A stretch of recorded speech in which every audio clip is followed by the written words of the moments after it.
I'm going to read Tornado Coming by Dick Donnelly with you. This is your CommonLit for this week, okay, which is appropriate because we had some tornado warnings this last weekend. Dick Donnelly is written from Highlights.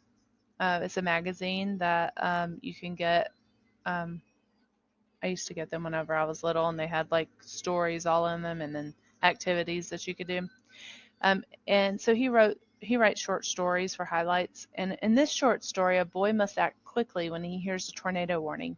As you read, take notes on Matt's actions when he realizes a tornado is coming. The siren's wail pierced the muggy afternoon and echoed off the Ozark Hills. Tornado warning! Matt Morrison swallowed hard. What a time for his folks to be off in the city. We should be back before school is out, his dad had told him. If we aren't, be sure to feed the chickens. The school had let out early because of the storm watch. Matt fought panic. He remembered what the TV weatherman had said when he spoke last month at the school assembly. If you hear that siren, head for shelter immediately. Come on, Buster, Matt called to his dog. Huddled under the table, he scooped up the terrier and pushed open the back door. Matt hated the outside storm cellar. There would be water on the floor and mice scurrying around the corners. The wind stopped. Off to the southwest, churning black clouds swirled against a sky turned eerie yellow. The stillness was scarier than the wind.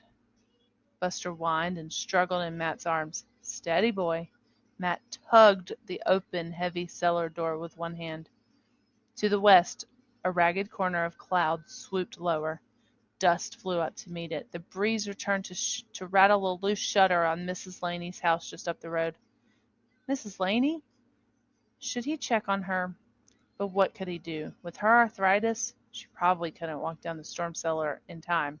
Besides, he wasn't even sure she'd want him checking on her. She was always yelling at him because Buster had dug up her flower beds or something. But if there was a tornado, she didn't have a basement or a storm cellar. He had to make sure Miss Laney was okay. Sorry, Buster. He set the trembling dog on the steps of the storm cellar and let the door drop shut. Buster would be scared in there by himself, but he'd be safe. Matt ran up the road. Swirling dust stung his eyes, and the wind was growing louder by the minute. He raced up Miss Laney's porch steps and pounded on her door. No answer. Matt turned the knob and stepped inside. Mrs. Laney? He called. Who is it? The quavery voice came from the back of the house. It's Matt Morrison. What? Speak up! Matt dashed down the hall. Mrs. Laney was sitting in a rocking chair in her bedroom. Matthew Morrison, what are you doing in my house? The wind howled outside. It's a tornado, Matt shouted. We have to take cover. Nonsense. Mrs. Laney unhooked her cane from the chair arm and struggled to her feet. Just a nasty thunderstorm. No, ma'am. Matt grabbed her arm. Please come with me, he said, pulling her down toward the hall. Don't you hustle me, boy, she said, but she hobbled along beside him. Where are we going? Here. He led her into the bathroom and closed the door behind them. You'll be safer in the bathtub, Mrs. Laney. I'm not getting in there. Matt looked at the old woman, her lips pursed together, her eyes defiant. Please, he asked. Mrs. Laney sighed. Oh, all right, she said. She dropped her cane and, leaning on Matt's arm, stepped into the tub and sat down. Good, he said. Now put your arms over your head. The weatherman had said to pull a mattress over you, too, but there was no time for that. Matt lay down on the bathroom floor next to the tub. He reached an arm over the edge and clasped Miss Laney's hand. Something crashed outside. The weatherman had been right. A tornado sounded just like a freight train, and this one was thundering toward them. The whole house shuddered, and Matt felt rain on his face. Dazed, he raised his head. The roof and ceiling were gone. He looked up at an ugly gray sky. Soon the roaring subsided and the house stopped shaking. The storm had passed. Sakes alive! Mrs. Laney's face, white with fear, appeared over the edge of the tub. That was a tornado! Yes, ma'am. Matt stood up, checking to make sure he was still in one piece. Can you please help me out of here? Mrs. Laney asked. Getting her out took all of Matt's strength, but he finally managed. Mrs. Laney smoothed her skirt. Well, Matthew, she said as she took her cane, let's go see the rest of the damage. Matt pulled the door open and then gulped.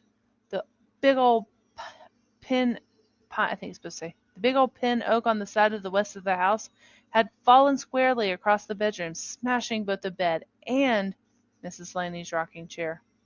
"Oh, my!" Miss Laney put her hand on her throat. As Matt stared at the mess, he suddenly thought of his own house. Hardly daring to look, he peeked down the road. The windows of the Poplars was gone, and debris littered the yard, but the house still stood. He heard Buster's bark from the cellar and the squawk of the chickens from the coop behind the house. You'd better come to our place, Mrs. Laney," he said. "Yes," Mrs. Laney said, "I expect you're right. Well, at least we're still alive, thanks to you." She patted his shoulder. "If the gas is still on in your kitchen, I'll fix us some hot chocolate." "That would be great," Matt said. But first, he had to let Buster out and feed those noisy chickens. Okay, so if you want to answer these questions on a piece of paper, or you can just head over to CommonLit and answer them, just remember that Part B is dependent on Part A. So choose the best answer to respond, or respond in complete sentences for number 5. So number 1 says, Part A, which statement expresses the main theme of the short story? So you're going to pick a theme. Always have a plan and stick to it during an emergency. If you can help someone during an emergency, you should. Make sure you're safe during an emergency before helping others, or first impressions of people are not always accurate. So use your details from the story to pick the best theme. Okay. Once you have that theme picked, and remember, pick the one that the story points to the most. Okay. And then go to Part B to find a detail that best supports an answer to Part A. So A says he remembered what the TV weatherman had said when he spoke last month at the school assembly. If you hear that siren, head for shelter immediately. Paragraph 3. B says, but if there was a tornado, she didn't have a basement or a storm cellar. He had to make sure Mrs. Laney was okay. In paragraph 9. C says, a tornado sounded just like a freight train, and this one was thundering toward them. Paragraph 29. And D says, she patted his shoulder. If the gas is still on in your kitchen, I'll fix us some hot chocolate. Paragraph 41. Okay, so just remember that you're picking the detail that best supports your theme from the first part. Okay, number 3 says, reread a quote.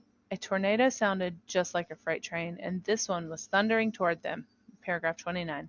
Which statement best explains the quoted simile? Okay, so the tornado vibrated the whole house. The tornado made a high-pitched sound.